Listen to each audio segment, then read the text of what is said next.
மீண்டுமாய் உங்களோடு கூட ஐக்கியப்படவும் இந்த நாளில் தேவனுடைய வார்த்தையை பகிர்ந்து கொள்ளவும் தேவன் தந்த இந்த வேலைக்காக நான் மேலும் నన్றியாக இருக்கிறேன். మరలా మీతో కూడా మేము ఐక్యపరచబడడానికి దేవునితో సహవాసం కలిగి ఉండటానికి ఈ విధంగా దేవుడు నాకు అనుగ్రహించినటువంటి ఈ తరుణాన్ని బట్టి నేను దేవునికి వందనాలు తెలియజేసుకుంటున్నాను. హృదయం సంతోషமாக இருக்குது. సహోదరులు எல்லாரையும் பார்க்கும்போது సహోదర సహోదరులను నేను చూసినప్పుడు నా హృదయం ఎంతో సంతోషంగా ఉంది.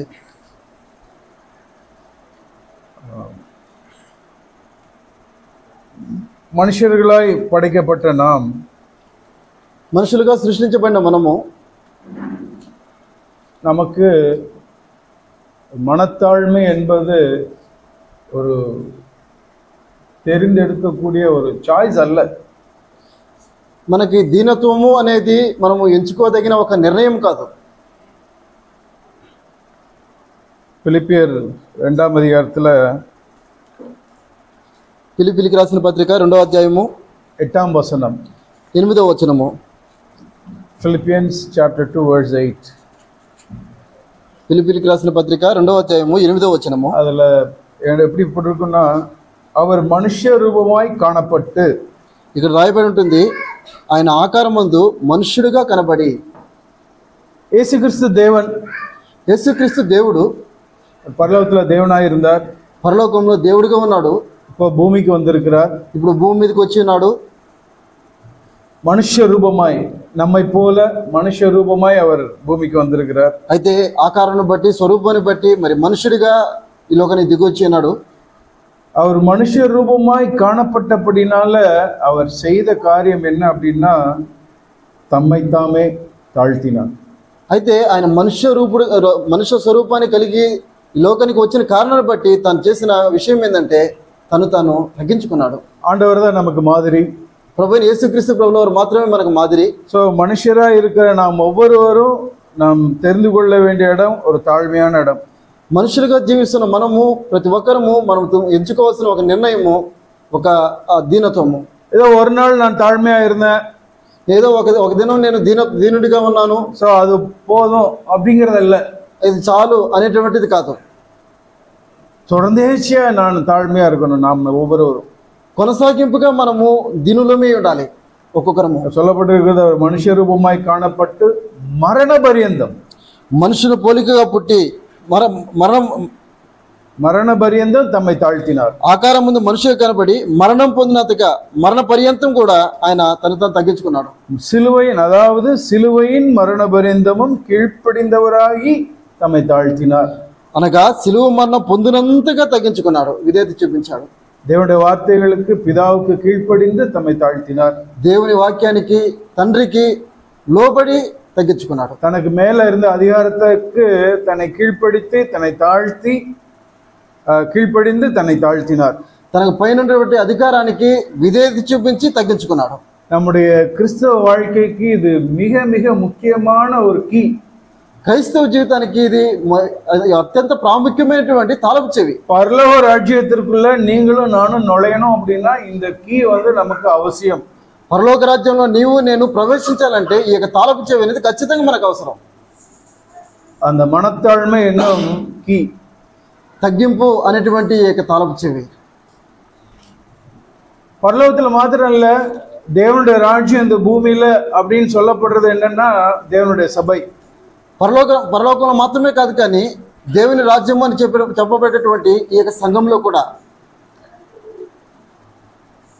சபையிலேயும் நானும் நீங்களும் தரித்திருக்கணும் அப்படின்னா, நிலைத்திருக்க வேண்டும் என்றால், సంఘంలో నీవు నేను నిలిచి ఉండాలి, స్థిరపరచబడి ఉండాలి అంటే கடைசி வரைக்கும் மரண பரியந்தம் நாம் மனத்தாழ்மையான இடத்துல தங்கி இருக்கிறது தான். அப்போதான் நம்ம திருச்சபையிலையும் நாம் தரித்திருக்க முடியும். చివరి వరకు, అంతం వరకు మనం తగ్గించుకొని దీనులమై ఉన్నట్టు మాత్రమే దీనికి అవసరమైనది. ஏன்னா செப்பனியாவில் 3ஆம் அதிகாரம், செப்பனியா 3ஆம் அதிகாரத்தில், జెఫన్యా గ్రంథము 3వ అధ్యాయంలో రాయబడి ఉంటుంది. 12వ వచనத்தில், జెఫన్యా 3:12, 3వ అధ్యాయము 12వ వచనంలో రాయబడి ఉంటుంది. ஆண்டவர் சொல்லுறாரு, செஃபனியா 3:12 உன் நடுவில் சிறுமையும் ఎளிமையுமான జనத்தை మీదియాగా వైపేన్. ప్రభు ఇక్కడ సెలవిస్తున్నాడు, దుఃఖితులకు దీనులను యెహోవా నామమును ఆశ్రయించు జనశేషంగా నీ మధ్య ఉండనిత్తును అంటున్నాడు. அதுக்கு முந்தின வசனத்துல 16வது வசனத்துல நீங்க வாசிச்சு பாத்தீங்கன்னா பெருமை உள்ளவர்களை நான் நடுவில் இருந்து விலக்கி விடுவேன் அப்படின்றது. 11వ వచనంలో మనం చూసామంటే దాని ముందుకున్నది నీ గర్వను బట్టి సంతోషించే వారిని నీలో నుండి వెళ్ళగొట్టుదని అంటున్నాడు. மரண பரியந்தம் நாம் மனத்தாழ்மையா இருப்போம் என்றால் பூமியில இருக்கிற தேவனுடைய ராஜ்யமாகிய திருச்சபையில நாம் நிலைத்திருக்க முடியும், பரலோகத்திலும் நாம் உள்ளே நுழைய முடியும். మరణమగు వరకు మనం తగ్గించుకొని దీనులమై ఉన్నామంటే సంఘంలో మనము స్థిరులుగా నిలబడగలము, పరలోక రాజ్యంలో ప్రవేశించగలము. நமக்கு இருக்கிற பெரிய அபாயம் என்னன்னா, మనకి మీకు మాకు ఉండేటువంటి ఒక పెద్ద అపాయం ఏంటంటే நம்ம எல்லாருமே சபையில நிறைய காரியங்களை நம்ம செய்யறோம். మనం సంఘంలో అనేకమైన కార్యములు మనం చేయొచ్చు. ஆண்டவருக்காக நம்முடைய శరీర బలத்தினால நம்ம సభையில வந்து అనేక அரேஞ்ச்மெண்ட்ஸ் பண்றோம். దేవుని పని కొరకు మనం అనేకమైన అరేంజ్మెంట్స్ మనం చేస్తూ ఉండొచ్చు. அல்லது దేవునికంటే நாம் காணிக்கை கொடுக்கிறோம், లేకపోతే దేవుని కొరకు మనము మన యొక్క చందాన్ని మనం ఇవ్వవచ్చు, அல்லது யாரையாவது சந்திக்கும்படிக்கு நம்முடைய நேரத்தை கொடுக்கிறோம், లేకపోతే ఏదైనా సహోదరుని మరి సంధించినట్లుగా మనము ఇవ్వచ్చు.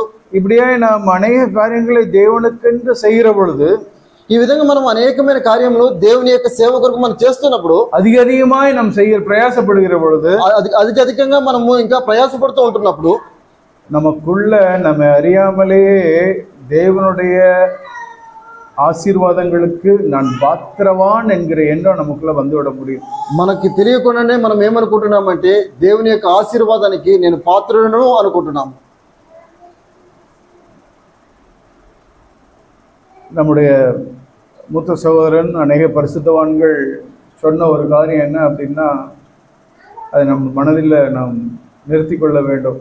మన యొక్క ఆత్మీయ పెద్దలు మరి అనేకమైన పరిశుద్ధులు చెప్పినటువంటి వాక్యాలు ఏంటంటే అది మనము మన హృదయాల్లో భద్రపరచుకోవాల్సింది. தேவனிடத்திலிருந்து ஒன்றை நான் பெற்றுக்கொள்வதற்கு தகுதி அப்படின்னா அது నరకத்துக்கு தான் நான் தகுதியானவன்.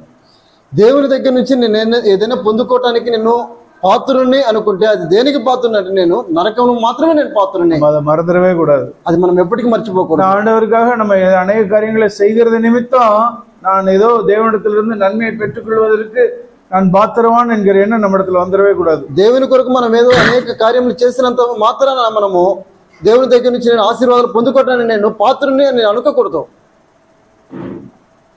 அப்படி நம்ம நினைப்போம் என்றால், ఆ విధంగా మనం అనుకున్నాము అంటే நாம் பாத்திரவான் அல்ல என்கிற எண்ணம் நம்முடைய இருதயத்திலிருந்து கொஞ்சம் கொஞ்சமாய் போய்விடும்.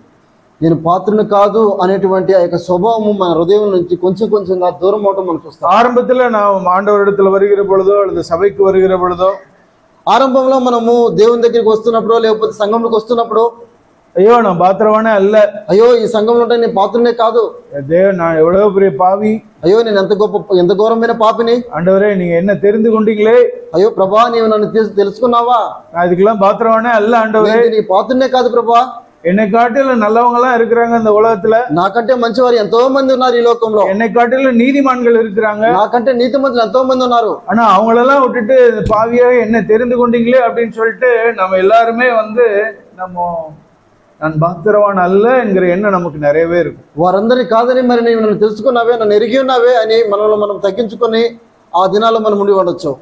ஆனா நாட்கள் செல்ல செல்ல, అయితే దినాలు గడవంగా சபைக்கு வந்தப்ப கூட நமக்கு ஓரமா ஒரு இடம் கிடைச்சா கூட நல்லது, இந்த மாதிரி தேவன் சபையில நம்மளை வைத்திருக்கிறாரே என்கிற நான் பாத்திரவன் அல்ல என்கிற எண்ணம் நமக்கு இருக்கும். ఒకవేళ మనం సంఘానికి వస్తున్నప్పుడు మొదట్లో మనము సంఘంలో ఒక మూలలో ఒక ప్రదేశం ఇస్తే చాలు అక్కడ నేను కూర్చుంటాను అనేటువంటి తగ్గింపుతో కూడిన స్వభావం మనకు ఉండొచ్చు.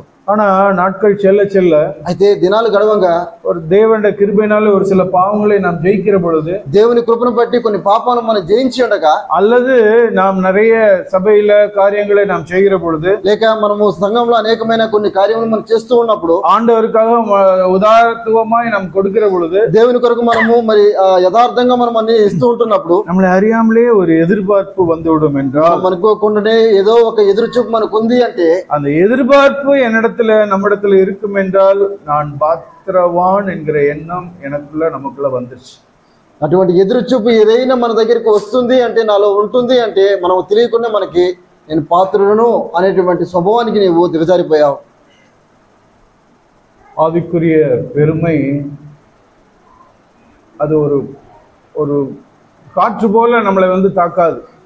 ఆత్మీయ సంబంధమైనటువంటి గర్వం అనేది అది గాలి కొట్టినట్టుగా కొట్టేది కాదు, అది அது ஒரு புயல் போல நம்மளை தாக்காது. లేకపోతే తుఫాన్ వచ్చినట్టుగా మనల్ని ఈడ్చుకుపోయేది కాదు. అది நம்ம எல்லாருக்குமே தெரியும். మనందరికీ తెలుసు.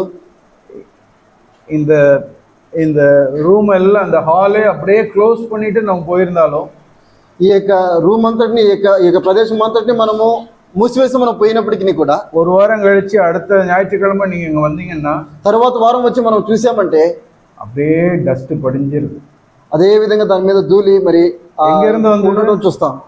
எங்க இருந்து நமக்கு தெரியவே தெரியாது. ఎక్కడి నుంచి వచ్చిందనేది మనకు తెలియదు. ஆனா ஃபுல்லா டஸ்ட் அப்படியே செட்டில் ஆயிரும். అయితే ఆ యొక్క నేల మీద అంతా ధూళి ఉండడం మనం చూస్తాము, దుమ్ము ఉండడం చూస్తాము. பெருமையும் அதே போலத்தான்.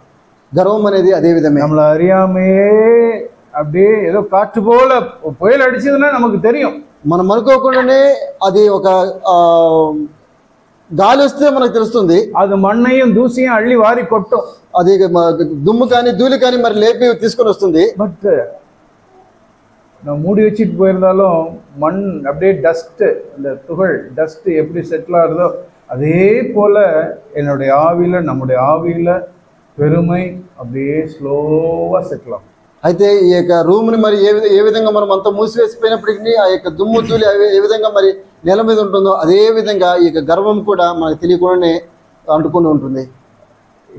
இது எப்படி நடந்தது, இங்க எப்படி டஸ்ட் வந்தது நமக்கு தெரியாது போல நம்மளை அறியாமலே நம்முடைய ஆவியில படிந்திருந்த அந்த கரையும் நம்ம ரெகக்னைஸ் பண்ணவே முடியாது. ఈ యొక్క నేల మీద ఉన్నటువంటి ఈ యొక్క ధూళి దుమ్ము ఏ విధంగా వచ్చినది అనేది మనకు తెలియనట్టుగానే ఆత్మీయ గర్వం కూడా మన హృదయంలో పాతుకుపోయి ఉంటుంది.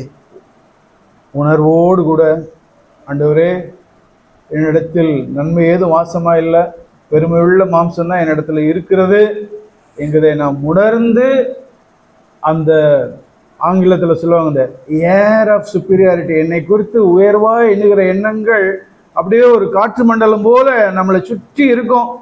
அதிலிருந்து நாம் சுத்திகரித்து கொள்ளணும். గ్రహింపు కలిగిన వారమే మనము మన హృదయంలో ఉన్నటువంటి ఆ యొక్క గర్వాన్ని మనం గ్రహించిన వారమే. ఇంగ్లీష్ తెలిసినది ஒரு காற்று மண்டலம், ஏர் ஏர் సుడిగాలి సుడిగాలి వరే an air of superiority. తెలుగులో ఏమంటారు? వాయుమండలం. వాయుమండలం, సుడిగాలి. ఓకే, நம்மளை அறியாமே அப்படி இருக்கும். ஒரு பெருமையின் ஒரு ஒரு மண்டலம் இருக்கும். మనము గ్రహించకుండానే ఇటువంటి ఆ యొక్క వాయుమండలం మనకి ఆవరించి ఉంటాం. మనము அதை உணர்ந்து என்னுடைய ஆவியிலும் என்னுடைய மாம்சத்திலும் இருக்கிற அந்த கரையை நான் தேவனுடைய சமூகத்தில் போய் என்னை தாழ்த்தி, ஆண்டவரே நான் பாத்திரவன் அல்ல என்று சொல்லி நம்மளை கழுவி கொள்ளணும். మనం గ్రహింపు కలిగిన వారమే మనం ప్రభు దగ్గరికి వచ్చి, ప్రభా నా దగ్గర ఉన్నటువంటి ఆత్మ సంబంధమైన ఈ గర్వాన్ని తీసివేసుకున్నట్టు నాకు సహాయపడమని దేవుని ఎదుట మనము కోరవలసినది. சபையில் సంఘంలో நான் கண்ணால் பார்த்துருக்கிறேன். నేను నా కళ్ళతో నేను చూచున్నాను ஒரு அபாயம், ఇటువంటి అపాయాన్ని. நல்ல நிலைமையில ஆரம்பிப்பாங்க, మంచి ఒక ఆత్మీయులుగా ఆరంభిస్తున్నారు. இதை நான் ஏதோ கடந்து வந்தது போல நான் சொல்லலை, ఇది నేనేదో దాటి వచ్చినట్టుగా నేను చెప్పట్లేదు, కానీ ஏதோ எக்ஸ்பர்ட் மாதிரி நான் இதை சொல்லலை, లేకపోతే నేను నైపుణ్యత కలిగిన వాడిగా నేను చెప్పట్లేదు, కానీ இருதயத்துல பயத்தோடு, ஆண்டவருடைய சமூகத்துல இருதயத்துல பயத்தோடு கூட தான் நானும் இதை சொல்றேன். నా హృదయంలో భయం కలిగిన వాడిగా, దేవుని యొక్క భయం కలిగిన వాడిగా నేను చెప్తున్నాను. ஆரம்பத்துல நல்ல ஆரம்பித்தவர்கள், ఆరంభ దినాల్లో మరి మంచిగా ఆరంభించిన వారు, நல்ல வளர்ச்சி அடைந்தவர்கள், బాగా ఎదిగిన వారు, அநேகருக்கு ஆசீர்வாதமாக இருந்தவர்கள், అనేకులకి ఆశీర్వాదంగా మార్చబడిన వారు. ஆனா இன்னைக்கு ஒரு சிலர் சபையில இல்லை. అయితే ఈ దినము కొంతమంది సంఘంలో లేరు.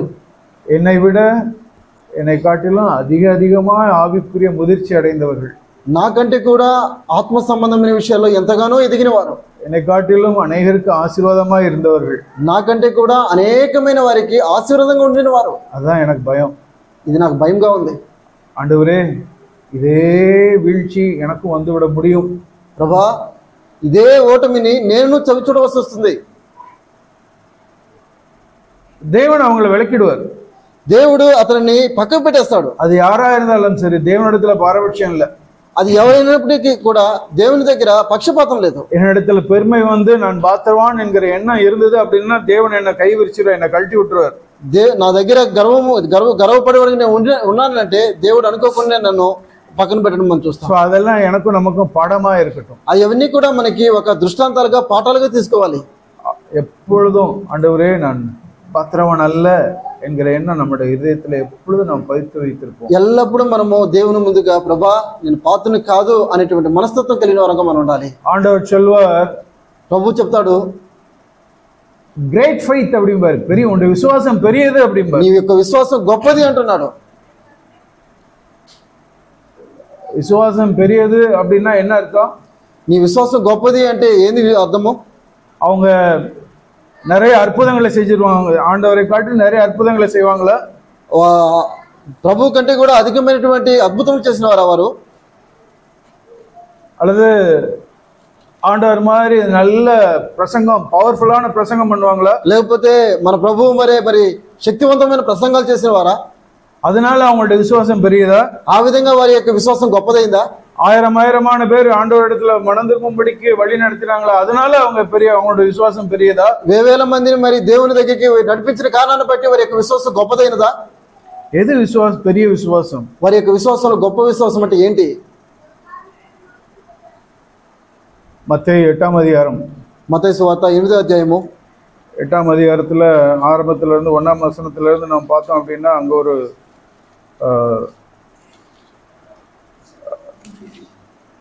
8వ అధ్యాయము 5வது వசனத்துல இருந்து 5వ వచనం నుంచి చూద్దాం. அங்க கப்பர்நகூம்ல ஒரு 100க்கு அதிபதி, செஞ்சுரியன். ఈ కపెర్నహూములో ఒక శతాధిపతి, அவர் வந்து தன்னுடைய வேலைக்காரன் சிக்கா இருக்கிறான் அப்படின்னு வேதனைப்படுறான்னு சொல்லிட்டு, ஆண்டவரே நீங்க வந்து ஹீல் பண்ணுங்க, சுகப்படுத்துங்க அப்படின்னு ரிக்வெஸ்ட் பண்றாரு. ఈ యొక్క శతాధిపతి యొక్క దాసుడు మరి పక్షవాయుతో బాధపడుతూ ఉండగా ప్రభు దగ్గరికి వచ్చి, ప్రభా నా యొక్క దాసుని స్వస్థపరచమని ప్రార్థించడానికి వస్తాడు. ஆண்டவர் சொல்ல, நான் வந்து நிச்சயமா நான் சுஸ்தப்படுத்துவேன், அவனை சுஸ்தமாக்குவேன் என்றார். అప్పుడు ప్రభు చెప్తున్నాడు, నేను ఖచ్చితంగా వస్తాను, నేను వచ్చి స్వస్థపరుస్తాను అంటున్నాడు. அதுக்கு அந்த 100க்கு அதிபதி சொன்ன பிரதியுத்தரம், అది అయితే ఆ యొక్క శతాధిపతి చెప్పినటువంటి ప్రత్యుత్తరం చూడండి. அவர் சொல்றாரு பாருங்களேன். అతను చెప్తున్నాడు, 100க்கு அதிபதி சொல்றாரு, ఈ యొక్క శతాధిపతి చెప్తున్నాడు, ஆண்டவரே நீர் என் வீட்டுக்குள் பிரவேசிக்க நான் பாத்திரம் அல்ல. 8వ వచనము, ఆ శతాధిపతి, ప్రభా నీవు నా ఇంటిలోనికి వచ్చుటకు నేను పాత్రను కాను. ஆண்டவரே நான் பாத்திரம் அல்ல. ప్రభా నేను పాత్రను కాదు. அதை அண்டர்லைன் பண்ணிக்கொள்ளுங்க. ఇది మీరు అండర్లైన్ చేసుకోవచ్చు. நம்மளோட வாழ்க்கை வெறும் பைபிள் அல்ல, நம்முடைய இருதயத்துல அந்த வார்த்தையை நம்ம அண்டர்லைன் பண்ணிக்கொள்ளும். ఇది బైబిల్లో మాత్రమే కాదు కానీ మన హృదయంలో ఇది మనము అండర్లైన్ చేసుకోవాల్సినది. ஆண்டவரே நான் பாத்திரம் அல்ல. ప్రభా నేను పాత్రను కాదు. அடுத்தது తర్వాత 9వ வசனம், 9వ వచనము, ஆரம்பத்தில் நான் அதிகாரத்துக்கு கீழ்ப்பட்டவனாய் இருந்தும், నేను కూడా అధికారానికి లోబడిన వాడను. நான் அதிகாரத்துக்கு கீழ்ப்பட்டு இருக்கிற மனுஷன் ஆண்டவரே, నేను అధికారానికి లోబడిన వాడినే ప్రభా. அதான் சொன்னான். అదే చెప్తున్నాడు అతను.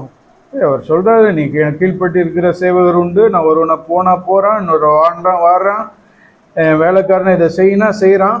నా చేతి క్రింద సైనికులు ఉన్నారు, నేను ఒకరు పొమ్మంటే పోవును, ఒకరు రమ్మంటే వచ్చును, నా దాసుని పని చేయమంటే చేయను. యేసుక్రీస్తు அதை பார்த்து ఆశ్చర్యపడல. అయితే యేసుక్రీస్తు ప్రభువు వారు ఈ విషయాన్ని చూసి తాను ఆశ్చర్యపడలేదు. వేலைக்காரங்க செய்யறதை பார்த்து ఆశ్చర్యపడல. ఆ యొక్క పని మనుషులు చేస్తున్న కార్యములను బట్టి ఆశ్చర్యపడలేదు. కానీ அந்த 100க்கு அதிபதி சொன்ன 2 వాక్యంகள், అయితే ఈ యొక్క శతాధిపతి చెప్తున్నట్టు కూడా యొక్క 2 మాటలు, ஆண்டவரே நான் பாத்திரவான் அல்ல. ప్రభా నేను పాత్రను కాదు. ஆண்டவரே நான் அதிகாரத்துக்கு கீழ்ப்பட்டு இருக்கிற மனுஷன். ప్రభా నేను అధికారానికి లోబడిన వాడను. அது ரெண்டையும் கேட்டுட்டு தான் ஆண்டவர் 10వ வசனத்துல சொல்றாரு. అయితే ఈ 2 మాటలు విని యేసు ప్రభువు చెప్తున్నారు 10వ వచనంలో, இதை கேட்டு ஆச்சரியப்பட்டு, ఈ మాట విని ఆశ్చర్యపడి நமக்கு பின்செல்வர்களை நோக்கி వెంట వచ్చుచున్నవారు చూచి, இஸ்ரவேலருக்குள்ளும், அதாவது முழு இஸ்ரவேலருக்குள்ளும் இப்படிப்பட்ட விசுவாசத்தை நான் பார்க்கவில்லை என்று மெய்யாகவே உங்களுக்கு சொல்கிறேன் என்றார். ఇశ్రాయేలులో ఎవరికైనాను నేను ఇంత విశ్వాసం ఉన్నట్టు చూడలేదని నిశ్చయంగా మీతో చెప్తున్నా అంటున్నాడు. இங்கிலீஷ்ல கிரேட் ஃபெய்த் அப்படிங்கிற வார்த்தை போட்டிருக்கோம். ఇంగ్లీష్ బైబిల్లో గ్రేట్ ఫెయిత్ అధికమైన గొప్ప విశ్వాసం రాయబడి ఉంటుంది. అది గొప్ప విశ్వాసం.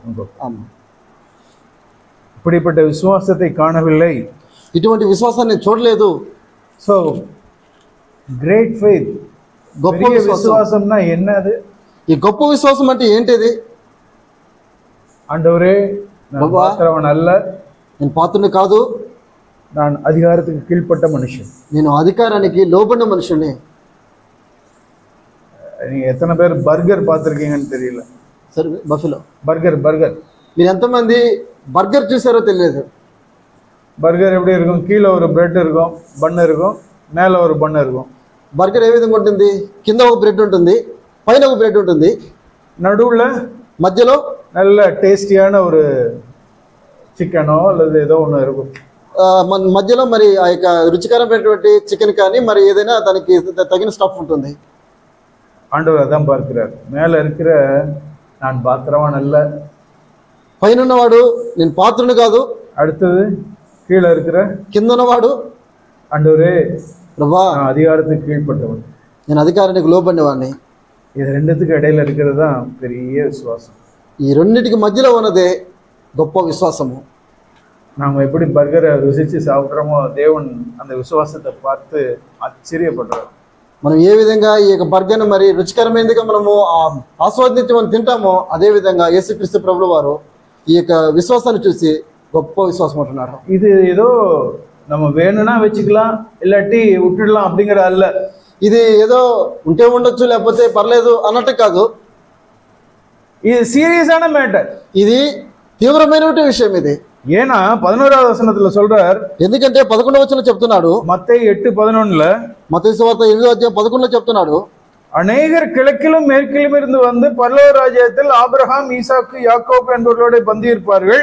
ஆனால் ராஜ்யத்தின் புத்திரரோ புறம்பான இருளிலே தள்ளப்படுவார்கள், அங்கே அழுகையும் பற்கடிப்பும் உண்டாயிருக்கும் என்று உங்களுக்கு சொல்கிறேன் என்றார். అనేకులు తూర్పు నుండి పడమటి నుండి వచ్చి అబ్రహాంతో కూడాను, ఇస్సాకుతో కూడాను, యాకోబుతో కూడాను పరలోక రాజ్యం ముందు కూర్చుందరు, కానీ రాజ్య సంబంధులు వెలుపడి చీకట్లను త్రోయబడుతురు, అక్కడ ఏడ్పును పండ్లు కొరుకుతూ ఉండనని మీతో చెప్తున్నాను. నేను சொல்றாரு, ராஜ்யத்தின் புத்திரரோ, రాజ్య సంబంధులు பரலோகத்துக்கு பாத்திரவான்களாய் ஒரு காலத்துல எண்ணப்பட்டவர்கள், పరలోక రాజ్యానికి పాత్రలుగా ఎంచబడిన వారు ఒక దినాన இஸ்ரவேல் ஜனங்களை நோக்கி அவர் சொல்றாரு, ఇశ్రాయేలు జనులను చూసి చెప్తున్నాడు, நீங்கெல்லாம் రాజ్యத்தின் புத்திரர், మీరంతా రాజ్యానికి సంబంధించిన వారు, ஆனா உங்க இடத்துல அந்த பலத்த விசுவாசம் இல்ல, అయితే మీ దగ్గర పరలోక సంబంధ విశ్వాసం లేదు, உங்க இடத்துல நான் பாத்திரவான் அல்ல என்கிற அந்த எண்ணம் இல்ல, నా దగ్గర నేను పాత్రని కాదు అనేటువంటి స్వభావం నీ దగ్గర లేదు, அந்த மனத்தாழ்மை இல்ல, అటువంటి తగ్గింపు నీ దగ్గర లేదు, உங்களுக்கு மேல வைத்திருக்கிற அதிகாரத்திற்கு அடங்கி இருக்கும்படியான ஒரு ஆவி உங்களிடத்துல இல்ல, నీ పైన ఉన్నటువంటి అధికారానికి లోబడినటువంటి ఆత్మ నీ దగ్గర లేదు. நீ ஒரு காலத்துல ராஜ்யத்தின் புத்திரர், నీవు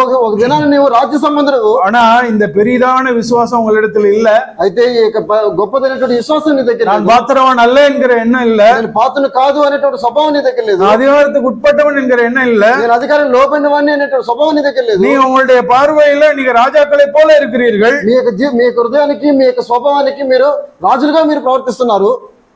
ராஜ்யத்தின் புத்திரராகிய நீங்கள் புறம்பான இருளிலே தள்ளப்படுவார்கள், రాజ్య సంబంధులైన మీరు వెలుపట త్రోసివేయబడదురు, அங்கே அழுகையும் பற்கடிப்பும் உண்டாயிருக்கும் என்று உங்களுக்கு சொல்கிறேன். అక్కడ ఏడ్పును పండ్లు కొరికి ఉండునని మీకు చెప్పుచున్నాను. ஏன்னா பரலோகத்துக்கு நுழையக்கூடிய அந்த மனத்தாழ்மை என்னும் சாவி அவங்களிடத்துல இல்லை. ఎందుకంటే పరలోకంలోకి ప్రవేశించినటువంటి ఆ యొక్క తాళపు చెవి వారి దగ్గర లేదు. நம்மளை குறித்ததான உயர்வான எண்ணங்கள், మన హృదయంలో మనలో ఉన్నటువంటి ఆ యొక్క గొప్పవారమైనటువంటి ఒక స్వభావం நம்ம எல்லாருக்குள்ளேயும் இருக்கு. మనందరికీ ఉంటుంది ఆ స్వభావం. தேவனிடத்துல போய் நான் தேவனே எனக்கு அதை வெளிச்சம் போட்டு காண்பீங்கன்னு நான் கேட்காத பட்சத்துல நான் வெளிச்சம் பெற மாட்டேன். దేవుని దగ్గరికి వెళ్ళి ప్రభా అది ప్రత్యక్షంగా నాకు చూపించు అని మనము దేవుని దగ్గర అడుగునంత వరకు అది మనం చూడలేము.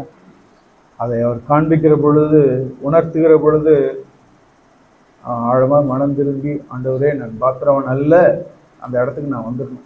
దేవుడు మనకు చూపిస్తున్నప్పుడు, ప్రత్యక్షపరుస్తున్నప్పుడు, ప్రభా నేను పాత్రుడు కాదు అనేటువంటి స్వభావానికి మనం రావాలి. ஆண்டவரே எனக்கு மேல வைத்திருக்கிற அதிகாரம், ప్రభా నా పైన అధికారము, சின்ன பிள்ளைங்க చిన్నపిల్లలు கவனிங்க, గమనించండి, தேவன் உங்களுக்கு மேல வீட்டுல ஒரு அதிகாரத்தை வைத்திருக்கிறார். దేవుడు మీకు పైగా ఇంట్లో ఒక అధికారాన్ని అనుగ్రహించున్నాడు. அப்பா అమ్மா வச்சிருக்கிறாங்க, అమ్మ నాన్నలను ఇచ్చాడు. நீங்க அந்த அதிகாரத்துக்கு கீழ்ப்படிந்திருந்தீங்கன்னா இயேசு கிறிஸ்து உங்களுடைய விசுவாசத்தை பெரிதாய் பார்ப்பார்.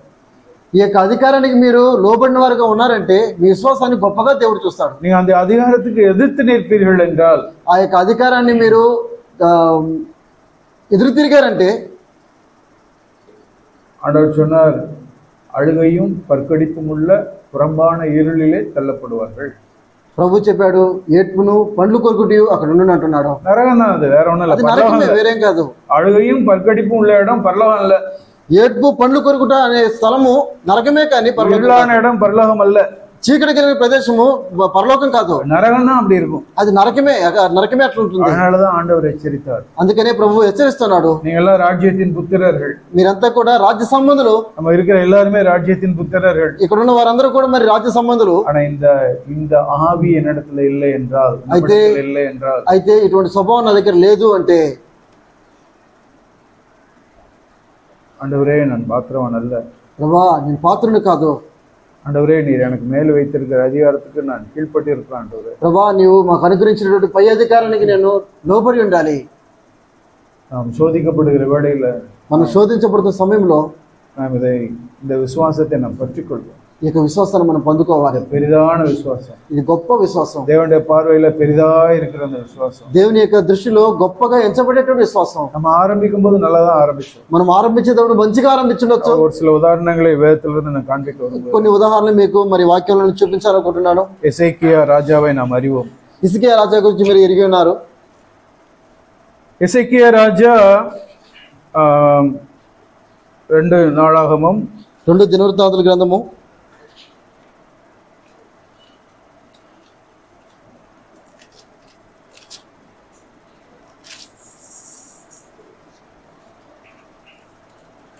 2 நாளாகமம் 29ஆம் அதிகாரத்துல நாம் வாசிக்கலாம். 2వ దినవృత్తాంతాల గ్రంథము 29వ అధ్యాయము.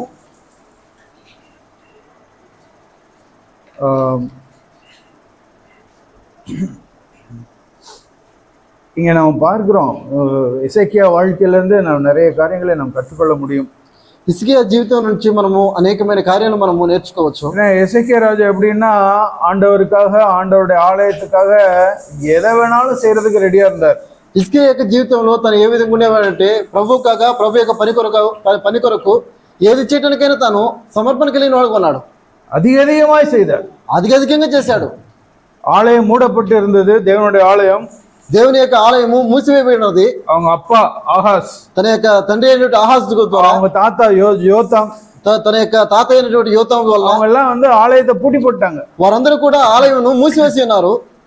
ஆனா எசேக்கியா என்ன செஞ்சார் தெரியுமா? అయితే హిజ్కియా ఏం చేశాడంటే, 25 వయసులో அவர் రాజావానార్. 25 సంవత్సరాల్లో మరి 29 సంవత్సరాల్లో అతను రాజుగా మార్చబడ్డాడు. 29 வருடங்கள் அவர் எருசலேமில் அரசாண்டார். 25 సంవత్సరాలు రాజుగా ఉండి 29 సంవత్సరాలు అతను యెరూషలేములో ఏలాడు. முதல் வருடம், మొదటి సంవత్సరం எப்படி ஆரம்பம் எப்படி இருந்தது அப்படின்னா, మొట్టమొదటి సంవత్సరమే తన యొక్క ఆరంభం ఏ విధంగా ఉన్నదంటే, 3వ వచనத்துல వాసిக்கிறோம். 3వ వచనంలో చూస్తాం. இந்த அவன் ராஜ்யபாரத்தின் 1ஆம் வருஷம் 1ஆம் மாதத்தில், అతను తన ఏలుబడి యందు మొదటి సంవత్సరము మొదటి నెల 17వ వచనத்துல நீங்க வாசித்தீங்க அப்படின்னா, 17వ వచనం మనం చూసామంటే அது ஃபர்ஸ்ட் டேனே போட்டிருக்கும். మొదటి నెల మొదటి రోజునే రాయబడి ఉంటుంది. அதாவது 1ஆம் வருஷம் 1ஆம் மாதம் 1ஆம் தேதி, మొదటి సంవత్సరము మొదటి నెల మొదటి దినము. என்னைக்கு ராஜாவா இதுல సింహాసనத்துல உட்கார்ந்தாரோ அன்னைக்கு உடனே ஆரம்பிச்ச வேலை என்னன்னா, తను ఎప్పుడైతే సింహాసనం మీద కూర్చున్నాడో వెంటనే చేసిన కార్యం ఏంటంటే, ஆலயத்தின் கதவுகளை திறந்து அவைகளை பழுது பார்த்து, ఆలయం 3వ వచనం 3వ వచనంలో రాయబడి ఉంటుంది, యెహోవా మందిరపు తలుపులను తెరిచి వాటిని బాగు చేసి. ஃபுல்லா நீங்க அந்த அதிகாரத்தை நீங்க வாசித்து பாத்தீங்க அப்படின்னா அவ்வளோ காரியங்கள். ஆலயத்தை முழுமையா செட் பண்ணிட்டு அதை வந்து రిపేర్ பண்ணி అవ్వలో పణం కాసు సెలవు பண்ணுவார். మరి 29వ అధ్యాయం మొత్తం మీరు చూసారంటే ఆలయం కొరకు తను చేసిన కార్యములు అనేకమైనవి ఉంటాయి. ఆయన మరమ్మతులు చేయడము, బాగు చేయడము, తలుపులు తెరవడం, ఈ విధంగా దేవుని వైరాగ్యం, அவருடைய ஆலயத்தை குறித்ததான వైరాగ్యం, దేవుని కొరకునే వైరాగ్యము, దేవుని కొరకునే ఆసక్తి நிறைய செய்வார். అనేకం చేస్తాడు. பணத்தை அள்ளி வீசுவார். ఉన్న డబ్బుని ఎంతగానో వెదజల్లుతాడు. ఆడు మాడు బలియిడறதுக்கு అவ்வளவு கொடுப்பார். గొర్రెలు గాని గొడ్లు గాని మరి అనేకమైన బలి వచ్చడానికి అర్పిస్తాడు. ఆరంభం అమోఘం. ఆరంభ దినాలు ఎంతో అమోఘంగా ఉండేవి. సో இவ்வளவு காரியங்களை செய்த அவருக்கு தேவன் அடுத்து என்ன தந்தார் அப்படின்னா, ఇన్ని కార్యం చేసిన అతనికి దేవుడు తర్వాత ఏమి ఇచ్చాడంటే, యూదా வந்து ஒரு சிறிய நாடு. యూదా అనేది ఒక చిన్న దేశము. நமக்கு தெரியும் இஸ்ரவேலரோட சின்ன தேசம் தான். ఇశ్రాయేలీలే చిన్న దేశమే. 12 గోత్రంகள், 12 గోత్రములు.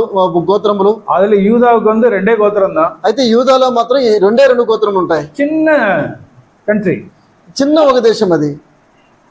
அவங்களுக்கு அகைன்ஸ்டா ஒரு பெரிய சூப்பர் பவர் அசிரியா ராஜா பெரும் படையோடு கூட வர்றார். అయితే ఈ చిన్న దేశం మీద పెద్ద ఒక సైన్యము అజరియా వస్తున్నాడు. தேவன் வந்து அனுமதித்தார். அந்த ராஜா வந்து அவங்கள சுற்றி அவங்களோட படையெல்லாம் நிற்குது. వారందరినీ చుట్టుముట్టినట్లుగా దేవుడు వారికి అనుమతించినాడు.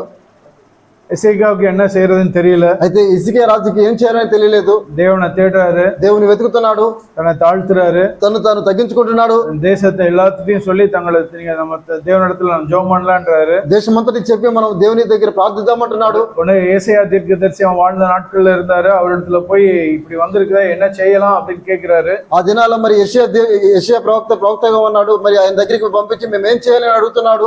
தேவன் ஏசாயா மூலமாக தீர்க்க தரிசனம் சொல்றாரு, நீ பயப்படாத, அவன் ஓடி போயிடுவான், அவன் காதுல ஒரு செய்தி கேட்கும், அவன் ஓடி போயிடுவான் அப்படின்பாரு. అయితే యెషయా ప్రవక్త ఏమని సెలవిస్తున్నాడు అంటే, నువ్వు భయపడవద్దు, అతను వచ్చిన పాదాలని మళ్ళీ వెళ్ళిపోతాడు అంటున్నాడు.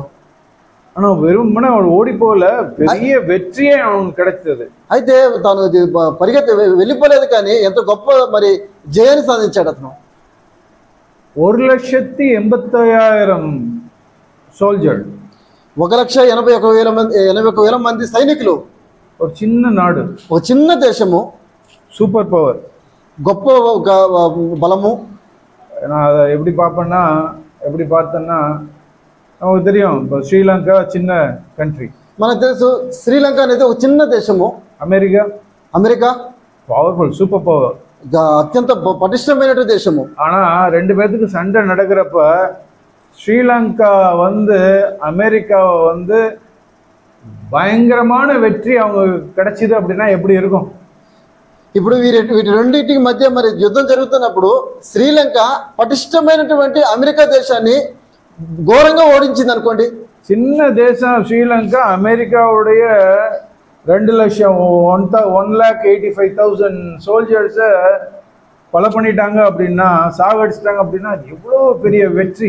అతి చిన్న దేశమైనటువంటి శ్రీలంక 1,85,000 మంది సైనికులు ఉన్నటువంటి అతి పటిష్టమైనటువంటి అమెరికాని మరి ఓడించిందంటే అది ఎంత గొప్ప విజయమై ఉండొచ్చు. எவ்வளவு பெரிய நேம் நமக்கு வரும், ఎంత గొప్ప పేరు మరి పొందుకోవచ్చు. அப்படிதான் ఎసేకియా రాజాவுக்கு வெற்றி கிடைச்சது. అయితే ఇదే విధంగా హిజ్కియా రాజుకి మరి ఆ యొక్క విజయం సాధించాడు. அந்த 1,85,000 பேரை కొన్నது ஒரு தேவதூதன் தான். ఈ యొక్క 1,85,000 మందిని చంపినది దేవదూత. ఇవంగ వాళ எடுத்து ஒரு ஆளை கூட வெட்டல. ఇతను కత్తి తీసుకొని ఒకరిని కూడా చంపలేదు. ஆனா உலகமெங்கும் பேர் என்ன வந்திருக்கும்? అయితే లోకమంతా పేరు ఏమని వస్తుంది? ఏ అబ్బా, ఎసేకియా வந்து பெரிய అసిరియా రాజా, அந்த రాజ్యத்தையே వెండిட்டாருப்பா. అయితే లోకంలో వచ్చే పేరు ఏంటంటే హిజ్కియా రాజు అశూరు దేశపు యొక్క రాజు యొక్క సైనికులందరినీ కూడా మరి చంపివేసి విజయం సాధించాడు. அவ்வளவுதான், அவருக்கு அவ்வளவு பேர் வந்துருச்சு. అంత గొప్ప పేరు వచ్చినది. எல்லாருமே அவரை புகழ ஆரம்பிச்சிட்டாங்க. అందరూ మరి ఆయన్ని పొగడడం ఆరంభించారు. ஏன்னா 2 நாளாகமம் 32ஆம் அதிகாரத்துல, 2 దినవృత్తాంతముల గ్రంథము 32వ అధ్యాయము 32 32వ అధ్యాయము 23వ వచనం 23వ వచనము. వాసింగ్. అనేకులు యెరూషలేములో యెహోవాకు అర్పణలను యూదారాజుని హిజ్కియాకు కానుకలు తెచ్చి ఇచ్చిరి. అందువలన అతడు అప్పటి నుండి సకల జనముల దృష్టికి ఘనత నొందిన వాడాయను. ஏன் அப்படின்னா 22ல வாசிக்கிறோம். ఎందుకంటే 22లో చూస్తున్నాము, கர்த்தர் எசேக்கியாவையும் எருசலேமின் குடிகளையும் அசீரிய ராஜாவாகிய சனகேரிபின் கைக்கும் மற்ற எல்லாருடைய கைக்கும் நீங்களாக்கி ரட்சித்து அவர்களை சுற்றுப்புறத்தாருக்கு விலக்கி ஆதரித்து நடத்தினார். యెహోవా హిజ్కియాను యెరూషలేము కాపురస్తులను అష్షూరు రాజైన సన్హెరీబు చేతుల నుండి అందరి చేతులను రక్షించి అన్ని వైపులను వారిని కాపాడినందున. సో ఎసేకియాவுடைய புகழ் எல்லா பக்கமும் போகுது. హిజ్కియా రాజు యొక్క ఆ యొక్క గొప్పతనము లోకమంతా చాటించబడుతుంది. தேவன் இப்படி செய்தாருங்கிற பேரு எல்லா இடத்துக்கும் போகுது. దేవుడు ఈ విధంగా చేసి ఉన్నాడనే పేరు వారికి అన్ని చోట్ల వ్యాపిస్తుంది. సో சுத்தி இருக்கிற ராஜாக்கள்லாம் இதை கேள்விப்பட்டு எசேக்கியாவுக்கும் ஆண்டவருக்கும் எருசலேம்ல வந்து காணிக்கை கொடுக்குறாங்க. అయితే ఇప్పుడు చుట్టూ ఉన్నటువంటి జనులందరూ మరి చూసిన వారే ఆ రాజ్యంలో వారందరూ వస్తూ మరి కానుకలు తీసుకుని వస్తున్నారు. என்ன போட்டிருக்குதுன்னா 23వ వచనం కடைசி పகுதியில 23వ వచనము చివరిలో ఏమి రాయి ఉంటుందంటే, he was exalted in the sight of all the nations thereafter. అతడు అప్పటి నుండి సకల జనముల దృష్టికి ఘనత నొందిన వాడాయను. எல்லா ஜாதிகளுடைய பார்வைக்கும் மேன்மைப்பட்டவனாய் இருந்தான். సకల జనముల దృష్టికి ఘనత నొందిన వాడాయాడు. பிரியமானவர்களே, ప్రియమైన వారలారా, நமக்கு இருக்கிற பெரிய ஆபத்து தான் మనకున్నటువంటి గొప్ప అపాయం ఇదే. அவருடைய எசேக்கியா ஆரம்பிக்கும் போது 1ஆம் வருஷம் அமோகமாய் ஆரம்பித்தார். హిజ్కియా రాజు ఆరంభించినప్పుడు మొదటి సంవత్సరము మొదటి రోజు నుంచే మరి అమోఘంగా ఆరంభించాడు. எப்ப பேரும் புகழும் அவருக்கு வந்ததோ, ఎప్పుడైతే ఘనత మరి ప్రఖ్యాతి కీర్తిని సంపాదించాడో அப்பதான் அந்த வீழ்ச்சி ஆரம்பிச்சது. అప్పటి నుంచే తన యొక్క వెనుకబడితనము ఆరంభమైంది. அவர் தேவனிடத்துல அந்த மனுஷர்கள் தந்த அந்த கிஃப்ட் பேரு புகழ் எல்லாத்தையும் தனக்கென்று ஏற்றுக்கொண்டார். దేవుడు దేవుని ద్వారా వచ్చినటువంటి మరి యొక్క మనుషుల ద్వారా వచ్చినటువంటి కానుకలు అర్పణలు ఇవన్నీ కూడా తనకు వచ్చినటువంటి ఘనత తనదిగా భావించాడు. தேவன் ஒரு தூதனை அனுப்பிச்சு அவர் வந்து அன்னைக்கு வெற்றி கொடுத்தார். దేవుడు తన యొక్క దూతను పంపించి హిజ్కియా రాజుకి మరి విజయం అనుగ్రహించాడు. தேவன் இதை செய்தார் என்று சொல்லி கனத்தையும் மகிமையும் அவருக்கு செலுத்தல. దేవుడే ఇది చేసి ఉన్నాడని ఘనత మహిమ ఆయన చెల్లించలేదు. 25ல வாசிக்கிறோம். 25వ వచనంలో చూస్తాము, எசேக்கியா தனக்கு செய்யப்பட்ட உபகாரத்துக்கு தக்கதாய் நடவாமல் மனமேட்டிமையானான். అయితే హిజ్కియా మనసును గర్వించి తాను చేయవలసిన మేలుకు తగినట్లు ప్రవర్తింపనందున అతని మీదకి எல்லா பேரு புகழ் கிஃப்ட் எல்லாம் வந்த உடனே தன்னை குறித்து தன்னை ஒரு பொருட்டென்று என்ன ஆரம்பித்து விட்டார். తన పేరు ప్రఖ్యాతి కానుకలు వస్తుండగానే తను ఇప్పుడు అనుకుంటున్నాడు, నేను పాత్రను, இதுக்கெல்லாம் நான் பாத்திரவான், నేను దీని అంతటిని పాత్రను అంటున్నాడు. ஜனங்கள் எல்லாரும் என்னிடத்துல வந்து கிஃப்ட் கொடுக்கறதுக்கு நான் பாத்திரவான். జనులందరూ కూడా నా దగ్గరికి వచ్చి కానుకలు ఇవ్వడానికి నేను పాత్రను. ஏன்? ఎందుకని? நான் ஆண்டவருக்காக அவ்வளவு செஞ்சிருக்கிறேன். నేను ప్రభు కొరకు అంతగా చేసిన వాడిని. நான் ஆண்டவருடைய ஆலயத்திற்காக நான் அவ்வளவு செய்திருக்கிறேன். దేవుని యొక్క ఆలయం కొరకు ఇంతగానే శ్రమించిన వాడిని. எவ்வளவு பணத்தை நான் கொடுத்திருக்கிறேன். నేను ఎంత డబ్బును సమర్పించానో తెలుసా? நான் எவ்வளவு ఆడు மாடு దేవునికంటే బలియాய் கொடுத்திருக்கிறேன். ఎన్ని పశువులను మరి ఆ గొర్రెలను నేను అప్పగించానో తెలుసా?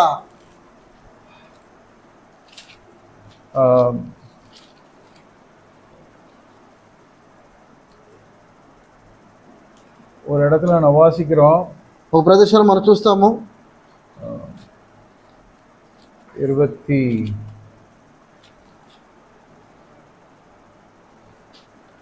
1000கணக்கான தேவன் ஆடு மாடுகளை தேவனுக்கு பலி கொடுப்பார். వేల కొలది మరి అతి విస్తారమైనటువంటి గొర్రెలు గొడ్లు మరి తను అర్పించినట్టు కనబడుతుంది. 29, 32, 33 వాస్తవంగా తెలియదు. 29, 32, 33. 29వ అధ్యాయము 32, 33 చదివితే మనకు అర్థమవుతుంది. సమాజపు వారు తీసుకుని వచ్చిన దహన బలి పశువులు ఎన్ననగా 70 కోడెలను, 100 పొట్టేలను, 200 గొర్రెపిల్లను, ఇవన్నీ యెహోవాకు దహన బలుగా తేబడిను. ప్రతిష్ఠించబడినవి 600 ఎద్దులను, 3000 గొర్రెలను. கொஞ்சம் கொஞ்சமா தேவனுக்கு நான் இதை செஞ்சிருக்கிறேன், அதை செஞ்சிருக்கிறேன், ஆயிரக்கணக்கான ஆடு மாடுகளை நான் பலி கொடுத்துருக்கிறேன், நான் காணிக்கையாக கொடுத்துருக்கிறேன். ஸோ தேவன் எனக்கு நல்லது செய்யறதுக்கு நான் பாத்திரவான் அப்படிங்கிற ஒரு எண்ணம் அவனுக்கு வந்துருச்சு. కొంచెం కొంచెంగా దేవుని కొరకు నేను ఇది చేశాను, నేను అది చేశాను, నేను ఇది అర్పించాను, మరి వేల కొలది నేను గొర్రెలను పశువులను నేను అర్పించాను, కాబట్టి దేవుడు నన్ను ఆశీర్వదించటకు నేను పాత్రగా నేను మార్చబడుతున్నాడు అనుకున్నాడు. அவனுக்கு ஒரு வியாதி வந்தது. తనకు వ్యాధి వచ్చి ఉన్నది. ஆண்டவர் சொன்னார், நீ எல்லாத்தையும் ரெடி பண்ணிக்கோ, வீடெல்லாம் ஆர்டர் பண்ணிக்கோ, அரேஞ்ச் பண்ணிக்கோ, நான் லைஃப் எடுக்க போறேன். ప్రభు చెప్తున్నాడు, నీ యొక్క ఇంటిని నువ్వు చక్కపరచుకో, నీ యొక్క దినాలను ముగించబోతున్నాను అంటున్నాడు. 2 రాజాக்கள்ல நம்ம వాసిக்கிறோం. 2 రాజుల గ్రంథం మనం చదువుతాం. అది 2 రాజాக்கள் 20వ అధికారం. 2 రాజుల గ్రంథము 20వ అధ్యాయము 1వ వచనం. 1వ వచనము. ఆ దినముల్లో హిజ్కియాకు మరణకరమైన రోగం కలుగగా ఆమోజు కుమారుడు ప్రవక్తయైన యెషయా అతని ఎదుకు వచ్చి, నీ మరణం అవుచున్నావు, బ్రతుకువు కనుక నీవు నీ ఇల్లు చక్కబెట్టుకోమని యెహోవా సెలవిస్తున్నాడని చెప్పగా 2వ వచనం. 2వ వచనం చదువుదాం. అతడు తన ముఖము గోడ తట్టు త్రిప్పుకొని, యెహోవా, యథార్థ హృదయుడై సత్యముతో నీ సన్నిధి నేను ఎట్లు నడుచుకుంటునో, నీ దృష్టికి అనుకూలంగా నేను సమస్తమును నేను ఎట్లు జరిగించుతునో ప్రభుతో జ్ఞాపకం చేసుకున్నామని హిజ్కియా కన్నీళ్లు విడిచుచు యెహోవాకు ప్రార్థించును. அவருடைய எண்ணத்தை பாத்தீங்களா? తన యొక్క హృదయం చూసారా? சாக போறான்னு தெரிஞ்ச உடனே, తాను మరణించబోతున్నాను అనుకోగానే, ஆண்டவர் தன்னோட உயிரை எடுக்க போறாருன்னு தெரிஞ்ச உடனே, ప్రభు తన యొక్క ప్రాణం తీసుకోపోతున్నాను అనుకున్నాగా, ஆண்டவரே ஏன் உயிரை எடுக்கிறீங்க? ప్రభా, ఎందుకని నా యొక్క హృదయం, నా యొక్క శరీరం తీసుకుంటున్నావు? நான் உங்களுக்கு செஞ்சதெல்லாம் மறந்துட்டீங்களா? ఓ, నీ చేసిన మేలని నువ్వు మర్చిపోయావా? 3వ వచనం. நினைச்சு பாருங்க ஆண்டவரே, ప్రభా, నువ్వు జ్ఞాపకం చేసుకోమంటున్నాడు. நான் எவ்வளவு உண்மையா உங்களுக்கு முன்னாடி செஞ்சேன், నేను మరి నమ్మకస్తుగా నీ దగ్గర చేశాను, నేను எவ்வளவு முழு హృదயத்தோட நான் செஞ்சேன், నేను ఎంత యథార్థ హృదయంతో చేశాను నేను. ஆண்டவரே, ஆலயத்தை நான் பழுது பார்த்தேன். అవును, ఆలయంని ఓపెన్ చేసిన నేనే కదా. ஆயிரக்கணக்கான ஆடு மாடுகளை நான் பலியிட்டேன். వేల కొలది మరి గొర్రెల పొట్టేలు இதெல்லாம் మறந்துட்டீங்களா ஆண்டவரே? ఎన్ని మర్చిపోయావా ప్రభా? இவ்வளவு செஞ்ச எனக்கு மரணமா? ఇంత చేసిన నాకు మరి మరణమా? இந்த మరణத்துக்கு நான் பாத்திரவான்? దీనికా నేను పాత్రను? இல்ல ఆండవరే, நான் ఆశీర్వాదத்துக்கு தான் பாத்திரவான். లేదు ప్రభా, నేను ఆశీర్వదించబట్టుకు మాత్రమే நான் పాత్రను. உங்களுக்கு எவ்வளவு செஞ்சிருக்கிறேன்? నేను నీ కొరకు ఎంతగా చేశాను నేను. அழுதான், కన్నీళ్ళు విడుస్తున్నాడు. సో தோரமா திரும்பி ஓன்னு மூக்க சீந்திக்கிட்டு அழ ஆரம்பிச்சார். గోడ తట్టు తన ముఖం తిప్పుకొని ఓ అని ఏడుస్తున్నాడు. ஆண்டவர், நீ பொழைச்சிக்கோ, 15 வருஷம் பொழைச்சிக்கோன்னு சொல்லிட்டார். సరిపో, నువ్వు బ్రతుకు, 15 సంవత్సరాలు నీకు పొడిగిస్తాను అంటున్నాడు. இப்போ 2 நாளாகமத்துக்கு வாங்க. ఇప్పుడు 2వ దినవృత్తాంత గ్రంథంకి వస్తాం. 2 నాளாகமம் 2 దినవృత్తాంతల గ్రంథము 32వ అధికారం 32వ అధ్యాయము 24 24వ వచనము. అయితే 24 ఆ దినములలో హిజ్కియా రోగి అయి మరణ దశలో ఉండెను. అతను యెహోవాకు మొరపెట్టగా ఆయన తన చిత్తము తెలియపరిచి అతనికి సూచనగా ఒకటి దయచేసెను. வெற்றி கிடைத்தது, போர்ல విజయం సాధించిండు, சுகம் கிடைச்சது, மரணத்துல இருந்து మరణం నుంచి మరి విడుదల పొందాడు. அவனுடைய எண்ணத்துல, அவனுடைய இருதயத்துல என்ன இருந்ததுன்னா, ஐ எம் worthy, நான் பாத்திரவான். ఇప్పుడు తన హృదయంలో ఏముంటుందంటే, నేను వీటన్నిటికీ నేను పాత్రను. அதனாலதான் ஆண்டவர் சொல்றாரு 25ல, Hezekiah gave no return for the benefit he received. 25 32 అధ్యాయము 25వ వచనము. హిజ్కియా మనసును గర్వించి తనకు చేయబడిన మేలుకు తగినట్లు ప్రవర్తింపనందున. எசேக்கியா தனக்கு செய்யப்பட்ட உபகாரத்துக்கு தக்கதாய் நடவாமல் மனமேட்டிமை ஆனான். తనకు చేయబడిన మేలుకు తగినట్లు ప్రవర్తించకుండా తన హృదయంలో గర్వించాడు. எப்படி மனமேட்டிமை? ఎటువంటి, ఎందుకని మరి గర్వించడం? நான் பாத்திரவான், ఎందుకంటే నేను దీనంతటి నేను పాత్రను. இதுக்கு நான் ఆండవருக்கு நான் నన్ను சொல்லணும்னு அவசியம் இல்லை. దీనికి నేను దేవునికి నేను స్తోత్రం చెల్లించాల్సిన అవసరం లేదు. தனக்கு செய்யப்பட்ட உபகாரத்துக்கு தக்கதாய் அவன் நடக்கல. తనకు చేయబడినట్టు మేలుకు తగినట్టుగా తాను ప్రవర్తించట్లేదు. அவனுடைய நம்பிக்கை எல்லாம் நான் ஆண்டவருக்கு நான் இதை செஞ்சிருக்கிறேன், அதை செஞ்சிருக்கிறேன், அதுலதான் இருந்தது. తన నమ్మిక అంతా కూడా నేను ప్రభు కొరకు అది చేశాను, ఇది చేశాను, ఆ విధంగా చేశాను అంటున్నాను. ஆனா ஆண்டவர் எவ்வளவு உண்மையுள்ளவர் தெரியுமா? అయితే ప్రభు ఎంత నమ్మదగిన వాడు చూడండి. நம்முடைய இருதயத்துல மனமேட்டிமை இருக்கும் என்றால், మన హృదయంలో మనసును గర్వించే వారు ఉన్నామంటే, நம்மை குறித்து உயர்வான எண்ணங்கள் நம்ம இடத்துல இருக்கும் என்றால், మనల్ని గురించి మనము హెచ్చైన అభిప్రాయాలు మనం కలిగి ఉన్నామంటే, நான் பாத்திரவான் என்கிற எண்ணம் நமக்குள்ள இருக்கும் என்றால், అవును నేను పాత్రునే అనేటువంటి మనస్తత్వం మన దగ్గర ఉన్నది అంటే, ஆண்டவர் உடனே நமக்கு அவருடைய தாசர்களை அனுப்பி நம்மளை எச்சரிப்பார். ప్రభు వెంటనే తన యొక్క దాసులను పంపించి మనల్ని హెచ్చరిస్తున్నాడు. உங்களுக்கு ஒன்று தெரியுமா? మీకు ఒకటి తెలుసా? எசேக்கியா ராஜா வாழ்ந்த நாட்கள்ல ஒரு தீர்க்கதரிசி இருந்தார். ఇస్కే రాజు మరి జీవించిన దినాల్లో మరి వారికి ప్రవక్త ఉన్నాడు, மீகா தீர்க்கதரிசி. మీకా అనే దీర్ఘదర్శి ఉన్నాడు. அவர் எந்த நாட்கள்ல தீர்க்க தரிசனம் சொன்னார் என்றால், అతను ఏ దినాల్లో మరి ప్రవచించాడంటే யோதாம், ஆகாஸ், 1:1 நீங்க வாசித்தீங்கன்னா தெரியும். யோதாம், ஆகாஸ், எசேக்கியா இந்த ராஜாக்கள் ஆண்ட அந்த வருடங்களில் அவர் தீர்க்க தரிசனம் சொன்னார். యూదా, ఆహాజు, హిజ్కియా వీరి జీవిస్తున్న దినాలలో మరి మీకా ప్రవచన ప్రవర్తించాడు. தேவன் எல்லாத்தையும் பார்த்துக்கிட்டு தான் இருந்தார். ప్రభు ఎన్ని చూస్తూనే ఉన్నాడు దేవుడు. எசேக்கியா எவ்வளவாய் தன்னுடைய ஆலயத்திற்காக பாடுபட்டான், பிரயாசப்பட்டாங்கிறத பார்த்துட்டு இருந்தார். హిజ్కియా దేవుని యొక్క ఆలయం కొరకు ఎంతగా ప్రయాసపడ్డాడు, శ్రమించాడని తెలుసు. எவ்வளவு ஆயிரக்கணக்கான ஆடு மாடுகளை பலியிட்டாருங்கிறத பார்த்துட்டு இருந்தார். ఎన్ని వేల కొలది మరి గొర్రెలు, పొట్టేలు మరి పశువులు మరి అర్పిస్తున్నాడని తెలుసు. ஆனா ஆண்டவர் மீகா தீர்க்கதரிசியின் மூலமா ஒரு வார்த்தையை சொன்னார். అయితే మీకా ప్రవక్త ద్వారా ఒక మాట చెప్తున్నాడు. మీకా 6:7. మీకా గ్రంథము 6వ అధ్యాయము 7వ వచనము. వేల కొలది పొట్టేలను, వేలాది నదులంత విస్తార తైలమును ఆయనకు సంతోషం కలుగుచేనా? నా అతిక్రమమునకై నా జ్యేష్ఠపుత్రుని నిన్నెత్తునా? నా పాప పరిహారమునకై నా గర్భఫలం నిన్నెత్తునా? ஆண்டவர் ஆயிரங்களான ஆடுகளில் அவர் பிரியமா இருக்கிறாரா? వేల కొలది పొట్టేల ద్వారా ఆయన సంతోషిస్తున్నాడా?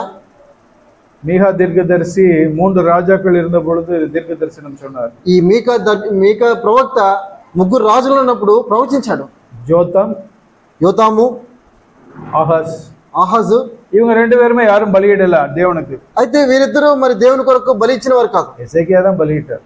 హిజ్కియా మాత్రమే బలి ఇచ్చాడు. எசேக்கியா தான் தேவனுக்காக எல்லாம் செஞ்சார். హిజ్కియా మాత్రమే దేవుని కొరకు చేసినవాడు. ஆனா அவரை பார்த்து தான் நான் நினைக்கிறேன் இந்த வார்த்தை எசேக்கியா ராஜாவுக்காகவே தேவன் மீகா மூலமாய் பேசினார். నేను అనుకుంటున్నాను ఈ యొక్క వాక్యము హిజ్కియా ప్రవక్త గురించి మాత్రమే ఇది రాయబడిందని నేను అనుకుంటున్నాను. நீ எனக்காக செய்யற அந்த பலிகள்ல நான் பிரியமா இல்ல. అవును, నీవు చేస్తున్నటువంటి ఈ వేల కొలది పొట్టేల యొక్క బలుల ద్వారా నేను సంతోషించట్లేదు. நீ கொடுக்கிற కాணிக்கையில நான் பிரியமா இல்ல. నీవు ఇస్తున్నటువంటి కానుకల ద్వారా నేను సంతోషించట్లేదు. நான் உன்னிடத்துல எதிர்பார்க்கிறதெல்லாம் ஒன்னே ஒண்ணுதான். నేను నీ దగ్గర ఎదురు చూస్తున్నదల్లా ఒకటే. 8వ వచనం. 8వ వచనము. தேவன் மனுஷனாகிய உன்னிடத்துல இருந்து என்ன எதிர்பார்க்கிறார்? మనుషుల దగ్గర ఏది ఉత్తమని చెప్తున్నాడు అంటే நீதியை செய்,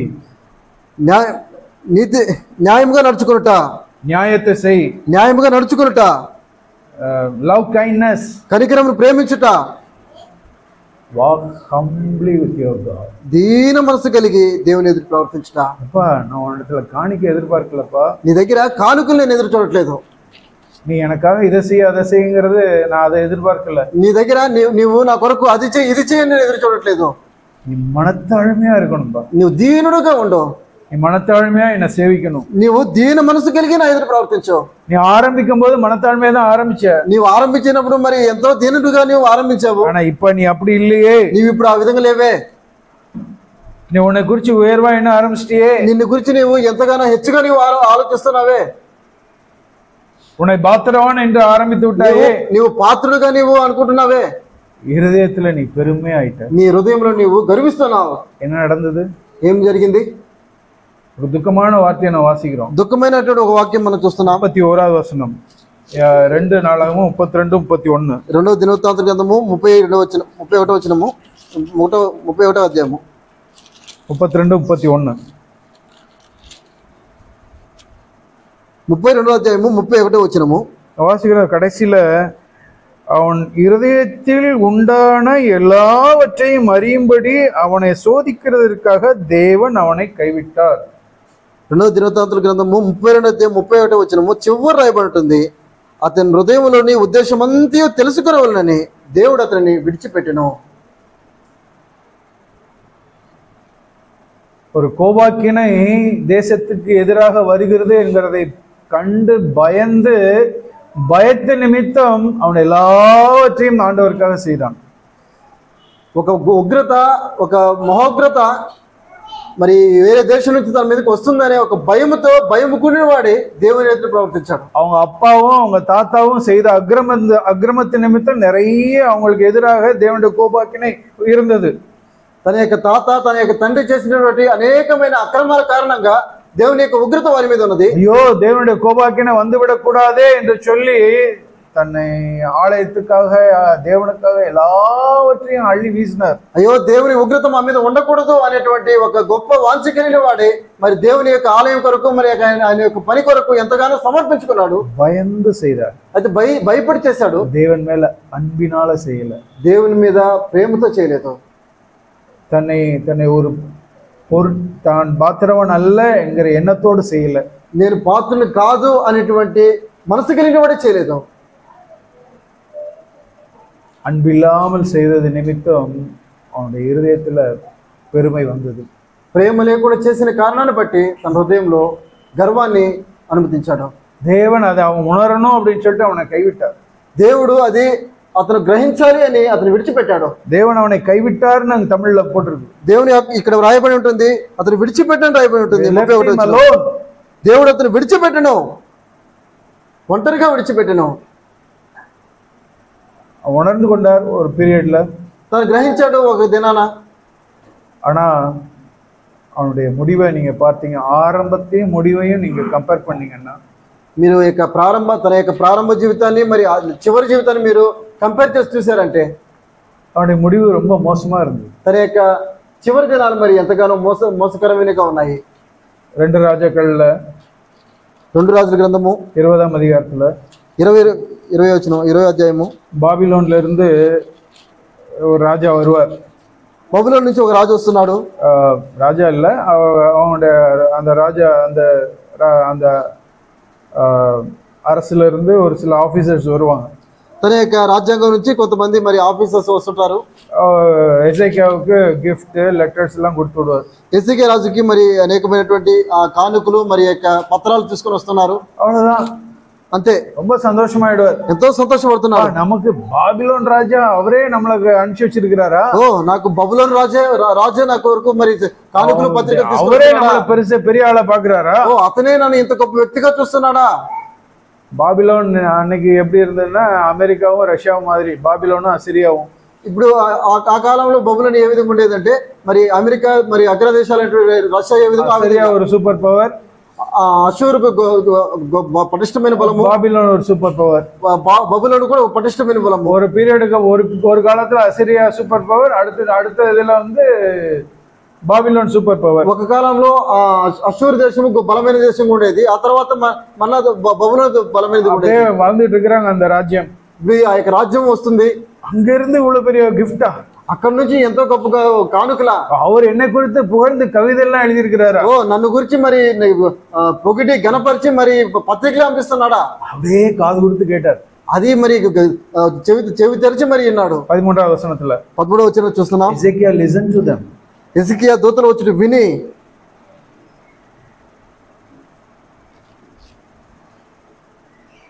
அதுக்கப்புறம் என்ன வந்தது அப்படின்னா அவரிடத்துல அந்த பாபிலோனர்களுக்குள்ள சகவாசம் உறவு என்னத்தை கொண்டு வந்தது அப்படின்னா, என்னிடத்துல இருக்க எல்லாத்தையும் பாருங்க. ఇప్పుడు తన హృదయంలోకి తనకు వచ్చినటువంటి ఆత్మ ఏ విధంగా ఉందంటే, నా దగ్గర ఎంత గొప్ప ఉన్నాయో మొత్తం చూడండి అంటున్నాడు. తన இடத்துல இருக்கிற எல்லாத்தையும் காண்பிச்சார். తన దగ్గర ఉన్న వాటన్నిటిని చూపిస్తున్నాడు. கிறிஸ்தவத்துல 2 ஆவி இருக்கு. క్రైస్తవ జీవితంలో 2 ఆత్మలు ఉంటాయి. ஒன்னு புதிய எருசலேம், ఒకటి నూతన యెరూషలేము, இன்னொன்று பாபிலோனிய கிறிஸ்தவம், ఇంకోటి బబులోను యొక్క ఆత్మ. రెండుத்துக்குள்ள வித்தியாசம் என்ன? రెండిటికి ఉన్నటువంటి ఆ యొక్క వ్యత్యాసం ఏముంది? ஒன்னுத்துல வந்து புதிய எருசலேம்ல தேவனுடைய மகிமை தான் வழங்கும். ఈ నూతన యెరూషలేములో దేవుని యొక్క మహిమ మాత్రమే ఉంటుంది. ஆனா பாபிலோன் கிறிஸ்தவத்துல, అయితే బబులోను క్రైస్తవంలో மனுஷனுடைய మహిமை தான் வழங்கும். మనుషుని మహిమ కనపడుతుంది. தன்னை உயர்வாய் காண்பிக்கிறவர்கள் தான் பாபிலோனிய கிறிஸ்தவர். తను హెచ్చుగా చూపించుకునే వారే బబులోను క్రైస్తవులు. அந்த ఆవి நம்மிடத்தில் இருக்கும் என்றால், ఇటువంటి ఆత్మ మన దగ్గర ఉంటుంది అంటే, என்னை நான் முன்னாடி தள்ளுகிறவன ப்ரொஜெக்ட் பண்ணுகிறவனா இருந்தேன், నన్ను నేను ప్రొజెక్ట్ చేసుకున్నా, నన్ను నేను చూపించుకునేవాడు ఉన్నానంటే, நம்மளை நம்ம ஆவிக்குரியவர்கள் என்று மற்றவர்களுக்கு காண்பிக்கிற ஒரு ஆவி இருக்கும் என்றால், నేను ఆత్మీయుని అని నన్ను నేను వారికి కనపరచుకోవాలని వాంఛ కలిగి ఉన్నానంటే, அது பாபிலோனிய ஆவி. అది బబులోను యొక్క ఆత్మ. அந்த எக்ஸிபிஷன், ஸ்பிரிட் ஆஃப் எக்ஸிபிஷனிசம், மற்றவங்களுக்கு தன்னிடத்தில் இருக்கிறதை காண்பிக்கிற ஆவி, తనను గురించి తను చూపించుకోవాలంటే ప్రకల్పపు ఆత్మ. எசேக்கியா அந்த பாபிலோன்ல இருந்து வந்தவங்களுடைய சத்தத்துக்கு செவி கொடுத்தார். అవును, ఎజేకియా రాజా మరి ఆ యొక్క బబులోను నుంచి వస్తున్నటువంటి శబ్దానికి మరి చెవి ఇచ్చాడు. சகோதர சகோதரி, நீங்கள் பாபிலோனிய கிறிஸ்தவத்தில் உள்ளவங்களுக்கு செவி கொடுக்குறீங்களா?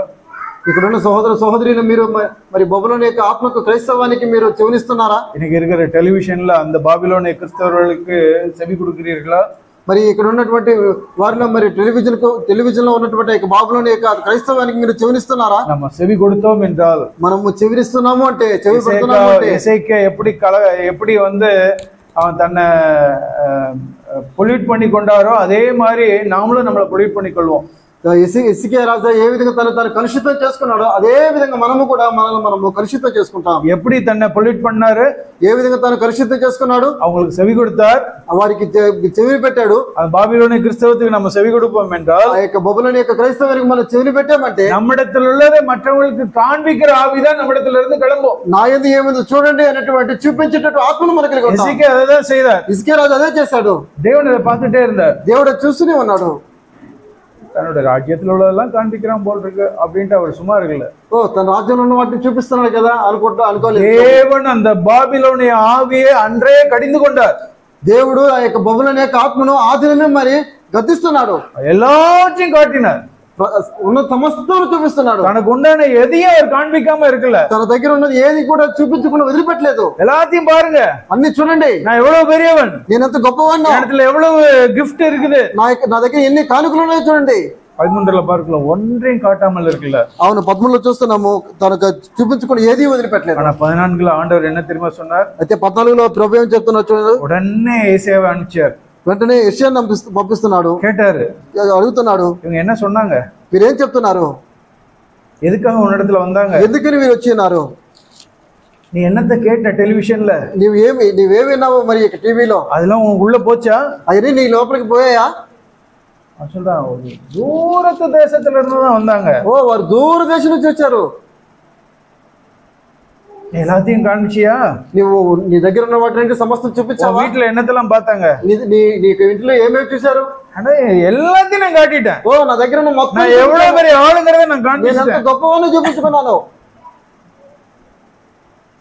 ஆண்டவர் சொன்னார் 16వ వచనத்துல, ప్రభు చెప్తున్నాడు 16వ అధ్యాయంలో వచ్చిన வார்த்தையை கேளு எசேக்கியா அப்படின்னார். దేవుని యొక్క వాక్యాన్ని ఇప్పుడు ఏమో అంటున్నాడు, நாட்கள் வருகிறது 17 22 20:17, 2 రాజాக்கள் 20:17. 2 రాజుల గ్రంథము 20వ అధ్యాయము 17వ వచనము, వచ్చే దినములో ఏమీ మిగలకుండా నీ నగరమందున సమస్తమును నేటి వరకు నీ పితరులు సమకూర్చి దాచిపెట్టేదంతయు బబులోను పట్టణం ఎత్తుకుని పోబడినని యెహోవా సెలవిస్తున్నాడు. దేవుడు ఎவ்வளவாய் அதை சீரியஸா பார்த்தாருங்கிறத பார்க்க முடிகிறதா உங்களால? దేవుడు ఎంత తీవ్రంగా దాన్ని చూస్తున్నాడని మీరు చూస్తున్నారా? எல்லாம் போயிடும், అన్నీ పోతున్నాయి. உன் பிள்ளைங்க இருக்காங்களே, அவங்க ராஜாவா இருக்க வேண்டியவங்கப்பா. నీకు బిడ్డలు ఉన్నారు కదా, వాళ్ళు రాజులుగా ఉండవలసిన వారు. உனக்கு பின்வரும் சந்ததி ராஜாவா இருக்க வேண்டியவங்க. ఉండే సంతతి మరి రాజులుగా మార్చబడాల్సిన వారు. நான் சொல்றேன், அவங்க போய் பாபிலோன்ல அவங்க வந்து வேலை செய்வாங்க. అయితే నీకు బిడ్డలు మరి బబులోనికి వెళ్ళి దాసులుగా మార్చబడతారు. అడిமைகளா இருந்து வேலைக்காரர்களா இருப்பாங்க. దాసులుగాను బానిసలుగాను మార్చబడతారు. எவ்வளவு கொடுமையான ஒரு காரியம், ఎంత ఘోరమైనటువంటి కార్యం చూడండి. ஆனா தன்னை பாத்திரவான் என்று எண்ணின எசேக்கியாவுடைய பிரதியுத்தரம் என்ன தெரியுமா? అయితే తాను పాత్రుని అనుకుంటున్నటువంటి హిజ్కియా రాజు యొక్క ప్రత్యుత్తరం ఏమైందో చూసారా? பரவாயில்ல ஆண்டவரே, என் காலத்துல நல்லா தானே இருக்கும், என் பிள்ளைங்க தானே கஷ்டப்படுவாங்க, கஷ்டப்பட்டு போகட்டும். అవును, అందుకు హిజ్కియా నీ తెలియజేసిన యెహోవా ఆజ్ఞ చెప్పు జరగటం మేలే, పర్వాలేదు ప్రభా, నా దినంలో బాగానే ఉంటే చాలే అనుకుంటున్నాడు. 19వ వచనத்துல అదం పోటు 19లో అదే రాయబడి ఉంటుంది, నా దినములో సమాధానం సత్యం కలిగి మేలే అంటున్నాడు. 1ஆம் வருடம் அமோகமா ஆரம்பிச்சார். 1వ దినము తాను అమోఘంగా ఆరంభించాడు. ஆனா 29வது வருடத்தின் முடிவு, అయితే 29వ సంవత్సరం యొక్క పాలనలో మరి చివరి దినంలో யாரு கிட்ட நமக்கு என்ன, ఎవరెట పోతే నాకేంది, நான் நல்லா இருந்தா போதும், నేను బాగుంటే చాలు. என்ன ஆவி பாத்தீங்களா? ఇటువంటి ఆత్మ చూసారా? தன்னை குறித்து உயர்வாய் எண்ணுகிற மனுஷனுடைய விளைவு தான். తన దృష్టికి తాను గొప్పగా ఎంచుకుంటే మనుషుని యొక్క దిగజాడుతనం ఇది. நேரம் இல்லை, இன்னொரு உதாரணம் கூட சொல்லலாம்னு நினைச்சேன், நமக்கு நேரம் இல்லை. నేను ఇంకొక విషయం కూడా చెప్పాలనుకున్నాను, సమయం లేదు. ஆனா நாம் கற்றுக்கொள்வோம். అయితే మనము నేర్చుకోవాల్సినది. ஆனா இன்னொரு மனிதன் இருந்தா, அதை மட்டும் நான் சொல்லி முடிக்கிறேன். అయితే ఇంకో మనుషుడు ఆ యొక్క మనిషిని మాత్రం నేను చూపిస్తాను. 1 நாளாகமம் 1వ దినవృత్తాంతాల గ్రంథము தாவீதை குறித்து நான் வாசிக்கிறோம். దావీదు గురించి మనం చదువుతాం. 29ஆம் அதிகாரம் 29వ అధ్యాయము. தாவீது தேவனை அதிகமாய் நேசித்த ஒரு மனுஷன். దావీదు దేవుణ్ణి అధికంగా ప్రేమించిన మనుషుడు. தன்னுடைய வாலிப நாட்களிலும் తను జీవించిన దినాల్లో இடையில அவர் பாவம் செய்தார், விழுந்து போனார். మధ్యలో పాపం చేశాడు, పడిపోయాడు. ஆனால் நமக்கு தெரியும் அவர் ஆழமாய் மனம் திரும்பினார். అయినప్పటికీ తను మరలా తెలుసుకున్న తర్వాత మరి లోతుగా మరి தேவனுடைய கோபாக்கினே அவன் மேல எழும்பத்தக்கதாய் அவன் பாவம் செய்தான் தான். దేవుని యొక్క కోపాగ్ని తన మీద మరి లేచినట్లుగా మరి తను పాపం చేస్తున్నాడు. ஆனா அவன் செய்ததெல்லாம் கர்த்தருடைய கோபாக்கினைக்கு பயந்து செய்யல, அன்பின் நிமித்தம் எல்லாத்தையும் செய்தார். అయితే తన తర్వాత మరి దేవుని యొక్క కోపాగ్ని గురించి భయపడి చేయలేదు, కానీ దేవుని ప్రేమించిన వాడు చేశాడు. தேவன் தன்னை உயர்த்தினார் என்கிறத அவன் கடைசியில மறக்கல. దేవుడే తనను మరి హెచ్చించాడు అనే విషయాన్ని తను చివరి వరకు మరవలేదు. அவனும் ஆண்டவருக்காக எவ்வளவு செய்தார் தான். అవును, తాను దేవుని కొరకు ఎంతగానో చేశాడు. ஆனா ஒரு நாளும் ஆண்டவரே நான் பாத்திரவான், இதுக்கெல்லாம் நான் பாத்திரவான் அப்படிங்கிற எண்ணம் அவன் இடத்துல வந்ததே இல்லை. అయితే దావీదు తను ఒక్క దినం కూడా ఒకసారి కూడా మరి ప్రభా దీనంతటి నేను పాత్రుని అని తను అనుకోలేదు. அவன் சொல்றாரு, తను అంటున్నాడు 29:3 29వ అధ్యాయము 3వ వచనము. 1 நாளாகமும் 21:3 ఒకటో దినవృత్తాంతముల గ్రంథము 29వ అధ్యాయము 3వ వచనము. என் தேவனுடைய ஆலயத்தின் மேல் நான் வைத்திருக்கிற வாஞ்சையினால், నా దేవుని మందిరం మీద నా కలిగిన మక్కువ చేత. ఇంగ్లీష్ ரொம்ப అழகா இருக்குது. ఇంగ్లీష్ లో చాలా చక్కగా ఉంటుంది. In my delight in the house of my God, దేవుని యొక్క మందిరం మీద నాకు ఉన్నటువంటి అత్యాశ చేత. దేవుని மேல எனக்கு அவ்வளவு வாஞ்சை இருக்குது. దేవుని యొక్క మందిరం మీద నాకు అంత వాంఛ కలిగి ఉన్నాను. so much delighted by God, నేను ఎంతగానో మరి అత్యాసక్తి కలిగి ఉన్నాను. I am so much delighted with the house of my God. నేను ఎంతగానో దేవుని యొక్క మందిరం బట్టి నేను ఆనందిస్తున్నాను. హౌస్ ఆఫ్ గాడ్ అని కూడా சொல்லல, హౌస్ ఆఫ్ గాడ్ దేవుని యొక్క మందిరం అని చెప్పట్లేదు, దేవుని వీడని சொல்லல, దేవుని యొక్క ఇల్లు అని చెప్పట్లేదు, కానీ என்னுடைய தேவனுடைய வீடு அப்படினாரு. నా దేవుని మందిరం అంటున్నాడు. அவருக்காக நான் எல்லாத்தையும் கொடுப்பேன். నా దేవుని మందిరం కొరకు నేను ఏదైనా ఇస్తాను. ஏற்கனவே நான் கொடுத்திருக்கிறேன், నేను ఇంతవరకే నేను ఇచ్చి ఉన్నాను ఇప్పటికే, இன்னும் நான் அதிகமாவே கொடுப்பேன். అయితే నేను ఇంకనూ కూడా నేను అధికంగా ఇస్తాను. அவனும் ఆயிరக்கணக்கான గోల్డ్ అள்ளி వీసిరారు. అవును, తను మరి ఎంతో మరి వెండిని బంగారం வெள்ளி பொண்ணு எல்லாம் கொடுக்கிறாரு, వెండిని బంగారాన్ని అంతా ఇస్తున్నాడు. ஆனா இதெல்லாம் அவருடைய வாழ்க்கையில கடைசி நாட்கள்ல அவர் செய்தது. అయితే ఇది తన చివరి దినాల్లో చేసిన కార్యాలు ఇవి. ஆனா ஒன்றை அவர் உணர்ந்திருந்தான். అయితే ఒకటైతే గ్రహించినాడు, நான் கொடுக்கல ஆண்டவரே, ఇవన్నీ నేనేమట్లేదు ప్రభా. ஆண்டவரே அவர் சொல்றாரு 14వ వచనத்துல, 14వ వచనంలో తను చెప్తున్నాడు 14ல, ఈ ప్రకారము இப்படி நான் மனப்பூர்வமாய் கொடுக்கும் திராணி உண்டாவதற்கு நான் எம்மாத்திரம், ఈ ప్రకారం మనపూర్వకంగా ఇచ్చే సామర్థ్యం మాకు ఉండుటకు నేను ఎంత మాత్రం వాడినా, నా ఏమాత్రం ఆండవరే, నేను ఎటువంటి వాడిని ప్రభా. అయ్యో ఇదికి నా పాత్రం అల్ల, అయ్యో నేను పాత్రనే కాదు, జనங்கள் ఏమాత్రం అంటారు, నా జనులు ఎంత మాత్రం వారు எல்லாம் உம்மாலதான் உண்டானது ஆண்டவரே, సమస్తము మీ ద్వారానే కలిగింది నాకు. இந்த விருப்பத்தை எல்லாம் நீங்க தான் கொடுத்தீங்க ఈ ஆண்டவரே. యొక్క మక్కువ ఈ ఆసక్తి అంతా నీవిచ్చిందే. ఎసెకియా நினைச்சுக்கிட்டா நாமும் ஆண்டவருக்காக செய்யறோம் அப்படின்ட்டு. ఎస్ఐకియా రాజు అనుకుంటున్నాడు నేను దేవుని కొరకు చేస్తున్నాను. ஆனா దావీదు சொல்றார் இந்த విருப்பத்தை நீங்க தான் கொடுத்தீங்க. అయితే దావీదు అంటున్నాడు ఈ యొక్క మక్కువ కూడా నీవిచ్చావు నాకు. நாங்க ஏதோ என்னுடைய சொத்துல இருந்து நாங்க கொடுக்கல ஆண்டவரே, నా యొక్క సొత్తులో నుంచి నా యొక్క ఆస్తుల నుంచి నేను ఇవ్వట్లేదు, நீங்க கொடுத்தீங்க, నీవు నాకు ఇచ్చావు. உன் కరத்திலே வாங்கி నీ యొక్క చేతుల నుంచి నేను తీసుకొని உமக்கு நாங்க கொடுத்தோம், మీకే నేను ఇస్తున్నాను. 14 అంటున్నాడు. என்ன ஒரு ஆவி, ఇటువంటి మనస్తత్వం చూడండి. அந்த மனுஷன் தேவனுடைய ஆலயம் கட்டப்படுவதற்காக தாங்க எல்லாத்தையும் கொடுத்தார். దేవుని యొక్క ఆలయము కట్టబడి నిమిత్తము సమస్తం ఇచ్చినటువంటి మనిషి. అదే నిమిత్తం அவர் பெருமை అடையல, అయినప్పటికీ తాను గర్వించలేదు, మన తాழ்மையா இருந்தார், తను తగ్గించుకున్న వాడిగా దీనుడిగా ఉన్నాడు. ప్రియమానవులే, అవును ప్రియులారా, రెండు ఇதையும் நம்ம மனதில் வைத்துக் கொள்வோம். ఈ రెండు విషయాలు మనము మరి హృదయంలో పెట్టుకుందాం. நான் பாத்திரவான் அல்ல ప్రభా, నేను పాత్రుని కాదు, அதிகாரத்துக்கு கீழ்பட்டிருக்கிற నేను అధికారానికి లోపడిన వాడిని. ஆண்டவரே, நான் வேலை செய்யற இடத்துல எனக்கு மேல இருக்க அதிகாரத்துக்கு நான் கீழ்பட்டிருப்பேன். ప్రభా, నాకు పనిచేసే స్థలంలో నాకున్న అధికారాన్ని నేను లోబడి ఉంటాను. సహోదరిகளே, సహోదరులారా, உங்களுடைய விசுவாசம் பெரிதாய் தேவன் பார்க்கணுமா? మీ యొక్క విశ్వాసం గొప్పగా దేవుడు చూడాలా? தேவன் உங்கள் மேல் வைத்திருக்கிற புருஷனாகிய அந்த அதிகாரத்தை நீங்க கீழ்ப்பட்டிருந்தீங்க அப்படின்னா, దేవుడు మీకు అనుగ్రహించినటువంటి యొక్క అధికారం భర్తలకి మీరు లోబడారు అంటే, நான் பாத்திரவான் அல்ல என்கிற எண்ணம் உங்களிடத்தில் இருக்கும் என்றால், నేను పాత్రను కాను అనేటువంటి ఆ యొక్క స్వభావం మీ దగ్గర ఉంది అంటే, அந்த நூற்றுக்கு அதிபதியை பார்த்து சொன்ன தேவன் உங்களை பார்த்து சொல்ல, உங்களுடைய விசுவாசம் பெரியது மகளே ఆ அப்படின்னு యొక్క శతాధిపతిని చూసి చెప్పినట్లుగా మిమ్మల్ని కూడా చెప్తున్నాను, నీ యొక్క విశ్వాసం గొప్పది కుమారి అంటాడు. சகோதரர்களாகிய நாம் సహోదరులమైన మనము நமக்குள்ள ஆண்டவர் எனக்கு இதை கற்றுக் கொடுத்திருக்கிறார்.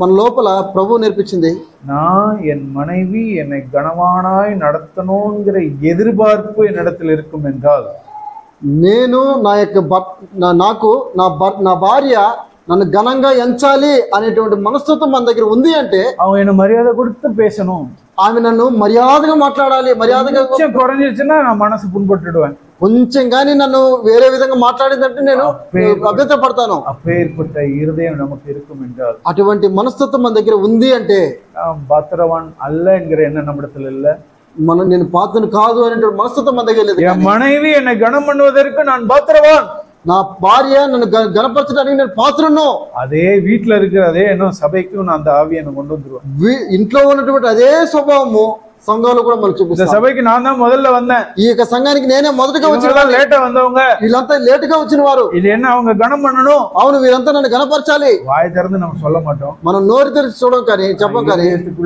அப்பேற்பட்ட ஒரு எண்ணம் అయితే హృదయంలో మనకి ఇటువంటి స్వభావం ఉంటుంది. இன்றைக்கு நாம் அப்பம் விட போகிறோம். అవును, ఈ దినం మనము మరి రొట్టె విరచబోతున్నాం. நமக்காக மரித்த அந்த இயேசு கிறிஸ்து, మన కొరకు మరణించిన ప్రభు యేసుక్రీస్తు ప్రభు వారు, நான் మనిషిனா வந்திருக்கிறேன் அப்படின்னு பார்த்த உடனே, నేను మనిషిగా వచ్చిన చూసినమంటే, மாம்சத்துல இருக்கிறேன், నేను మాంసం కలిగి ఉన్నాను, ஒரு மாம்சம் கொடுக்கப்பட்டிருக்கு, అవును నాకు ఒక శరీరం ఇవ్వబడి ఉన్నది, நான் இப்ப మనిషిன், నేను ఒక మనుషుణ్ణి, இந்த தெய்வத்துவத்தை எல்லாம் நான் விட்டுட்டு தான் நான் வந்திருக்கிறேன், అవును నా యొక్క దైవత్వం అంతా నేను వదిలిపెట్టి వచ్చిన వాడిని, மனுஷ రూపமாய் நான் இருக்கிறேன், నేను మనుషుల స్వరూపం కలిగిన వచ్చిన వాడిని. நான் எடுக்க வேண்டிய இடம் தாழ்மையான இடம், నేను తీసుకోవాల్సిన స్థలము దీనత్వమైన స్థలము, அந்த ஆவிதான். ఇటువంటి స్థలము எனக்கு மாதிரி, நமக்கு மாதிரி, ఇది మనకు మాదిరి, మనందరికి మాదిరి. இந்த தேவனை நாம் பின்பற்றுவோம். ఇటువంటి దేవుని మనము వెంబడించవలసినది. நாம் சபையில தரித்திருக்கும்படிக்கு, సంఘంలో మనము నిలిచి ఉన్నట్లుగా, தேவன் நம்மை தக்க வைக்கும்படிக்கு நாம் மனத்தாழ்மையா இருப்போம். దేవుడు మనం నిలువబెట్టినట్లుగా మనము దీనులమే ఉందాం కాక. தேவன் நமக்கு உதவி செய்வார். దేవుడు మనకి సహాయించిన కాక.